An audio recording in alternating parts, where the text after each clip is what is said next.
saben que ustedes van a tener un problemón para conseguir trabajo. Ustedes saben perfectamente bien que el trabajo que van a conseguir va a ser un trabajo muy mal pagado y con muy pocos derechos. Se han ido perdiendo derechos de manera muy lenta, pero segura. Los cambios, estas pérdidas de derechos, se han ido concretando de varias maneras, a partir de una mezcla de políticas económicas, programas, reformas económicas y reformas a la Constitución. El cambio, fíjense bien, ha sido muy paulatino. No lo hicieron de la noche a la mañana, porque el país entero se hubiera levantado y hubiera hecho un relajo terrible. Lo hicieron muy poco a poco. Lo que hicieron fue básicamente cambiar el modelo económico y el modelo de país en el que estábamos viviendo. Después de la Revolución Mexicana, se estableció en la Constitución una suerte de pacto social que le daba a cada sector lo que ese sector necesitaba para sobrevivir. Así, por ejemplo, al obrero se le garantizaron el derecho de huelga, el derecho de asociación sindical, la jornada laboral de 8 horas, el salario mínimo constitucional que garantiza que un jefe de familia puede darle de comer, proveer transporte, educación, salud y todo a su familia. Se crearon instituciones como el Seguro Social, como el Infonavit, etc. Y también a los campesinos les dieron lo suyo.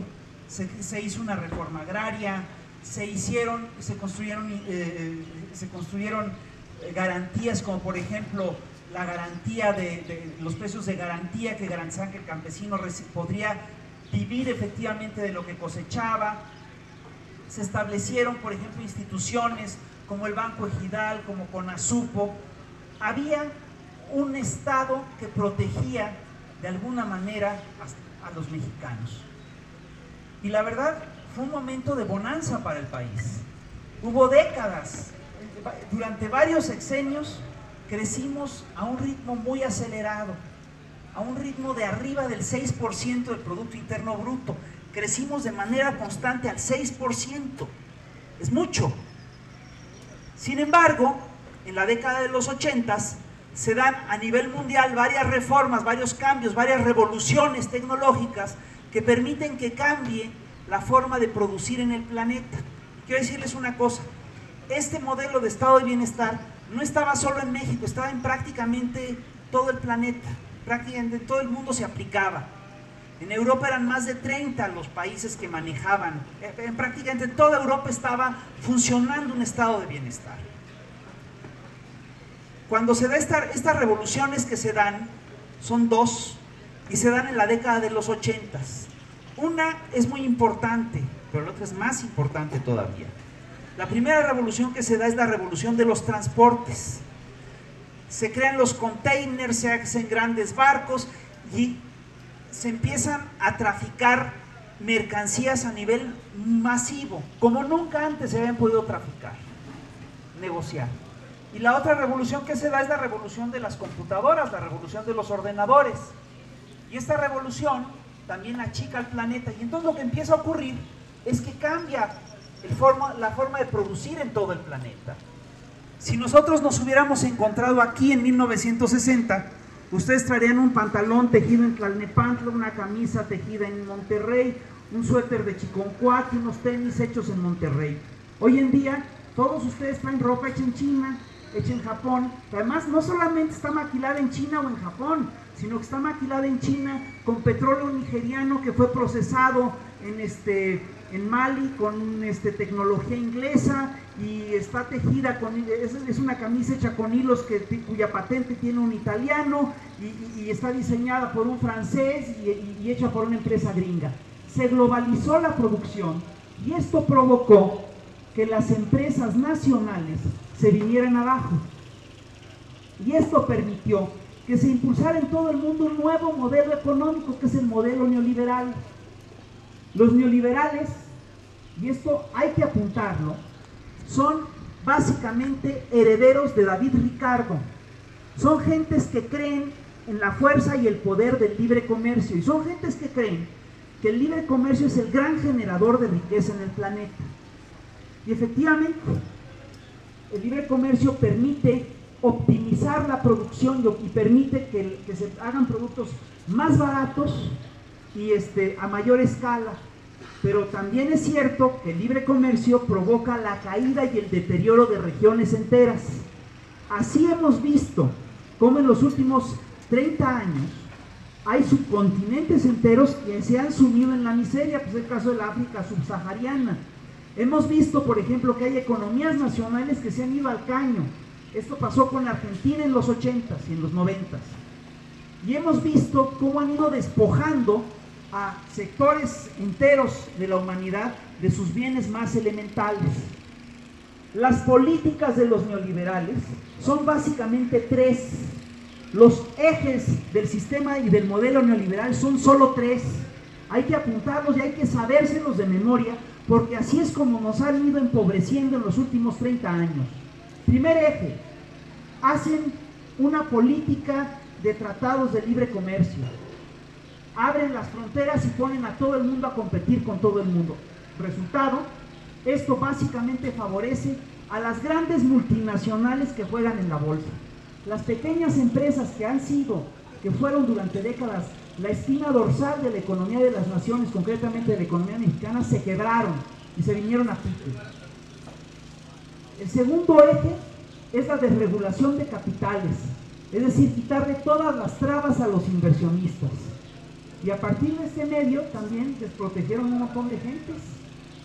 Y el tercer eje es la política de privatizaciones, que implica que todas las empresas estatales que se forjaron durante el estado de bienestar para darle seguridad a la gente, pasen a manos particulares.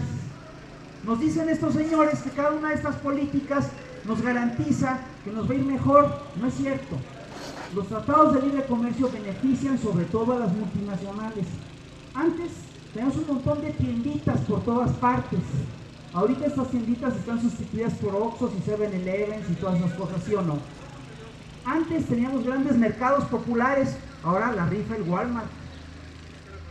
Así funciona, es mecánico, es matemático. La desregulación de capitales dicen que nos va a beneficiar a todos, porque según ellos, si tú liberas los capitales, los empresarios van a producir más y mejor, y entonces todos nos vamos a beneficiar. Les tengo un secreto: si tú le das todas las garantías a los grandes empresarios, se van a beneficiar los grandes empresarios, y así ha sido. No es cierto que haya crecido la inversión en México con la desregulación de capitales. Si los señores empresarios mexicanos ven que obtienen mejores ganancias, si sacan su dinero a Japón, lo sacan a Japón sin ninguna bronca. Y la tercera forma, la tercera política de los neoliberales es efectivamente la privatización de empresas del Estado. Y aquí en México tenemos una serie de empresas del Estado que le daban garantías a los ciudadanos a todo nivel, y que nutrían al Estado y que se han ido pasando a manos privadas. Les digo, esto lo han hecho poco a poco, no lo hicieron de golpe. Aún las privatizaciones las hicieron escanciadas. De la Madrid hizo unas primeras pequeñas privatizaciones para ver cómo reaccionaba la gente. Privatizó Jugos El Cerrito, Jugos quién sabe qué, cosas muy menores. Cuando llega Salinas, él sí hace las primeras grandes privatizaciones. Primero privatiza la banca y después privatiza Telmex. Privatizó Telmex y la banca. Telmex, fíjense, Telmex es la privatización estrella de estos señores. Nos dijeron que iban a dar mejor servicio los de Telmex y que iban a bajar las cuotas y las tarifas. Telmex no da tan mal servicio como otras empresas privatizadas, pero pagamos una de las tarifas más caras del planeta. Y Telmex nos dijeron que era poco rentable cuando la manejaba el Estado. Resulta que es la base de la fortuna de Carlos Slim, que es el hombre más rico del mundo. Entonces, si era rentable, lo que pasa es que decidieron simplemente entregársela a un señor. Todo ese dinero que antes se repartía en el Estado, en el gobierno, que se repartía a la ciudadanía, ahora se le queda a un señor, el hombre más rico del mundo. Luego, Cedillo privatiza las jubilaciones, Cedillo privatiza ferrocarriles, Cedillo privatiza un montón de cosas. Luego llega Fox, que empieza a privatizar la energía eléctrica y la energía petrolera, y empieza a dar contratos a petróleo, trata de abrir petróleos y no puede.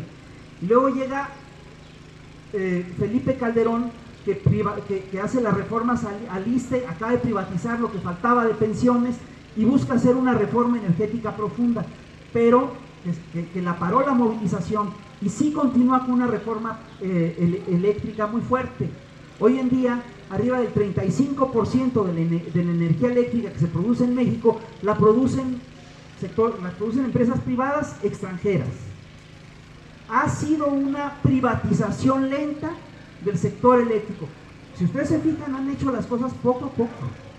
La reforma energética de Calderón no llegó a ser todo lo que Calderón quería, pero sí llega Calderón a abrir toda una serie de cosas y hoy en día hay toda una serie de plantas y de zonas que van a ser explotadas por empresas particulares.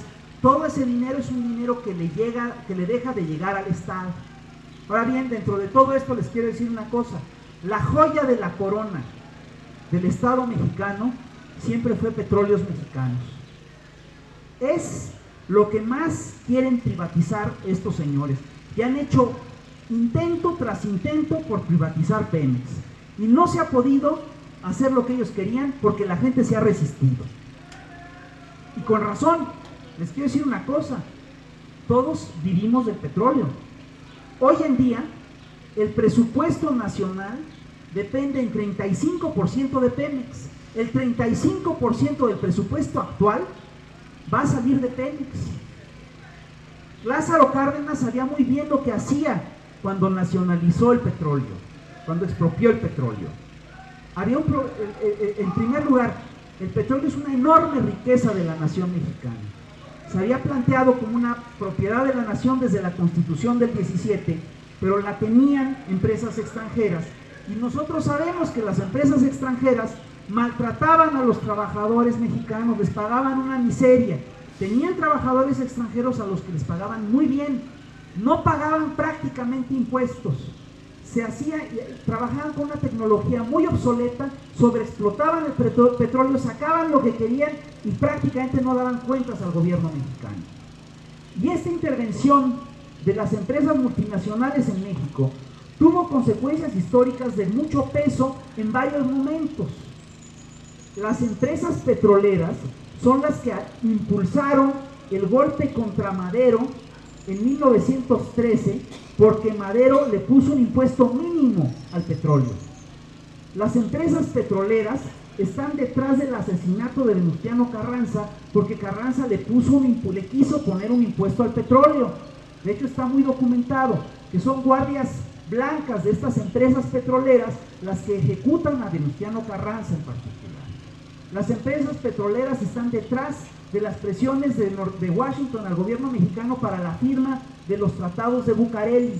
Las empresas norteamericanas siempre se metieron en política interna e impidieron que México se pudiera consolidar como nación. Cuando en el 30 y tantos los trabajadores se organizan en una huelga petrolera, las empresas y el Estado falla a favor de los trabajadores, las empresas petroleras deciden no acatar el fallo. Es hasta entonces que Lázaro Cárdenas decide expropiar el petróleo, porque eran una fuerza incontrolable que operaba en contra de los intereses de México y del Estado mexicano. Yo recuerdo que en aquel entonces nos dijeron que México no iba a poder con la industria petrolera, y ¿saben qué? Sí pudimos. Hay una anécdota muy bonita. Uno de estos cuates de la Shell Oil, uno de los directivos de la Shell Oil, dijo que señaló que había un elemento que es necesario para el petróleo y que es sumamente tóxico. Una gota de ese producto te mata.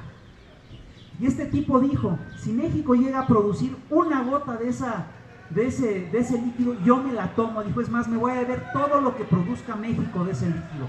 Pues México produjo ese químico y el señor nunca se tomó una gota de nada. México sacó adelante la industria petrolera, y no solo eso.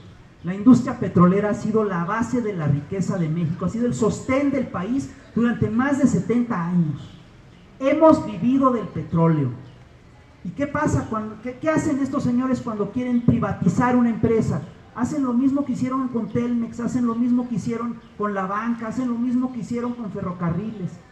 Primero los hacen improductivos, los hacen, digamos, dejan que se corrompan, dejan que sean empresas deterioradas, luego dicen que están muy deterioradas y que la única solución es privatizarlas.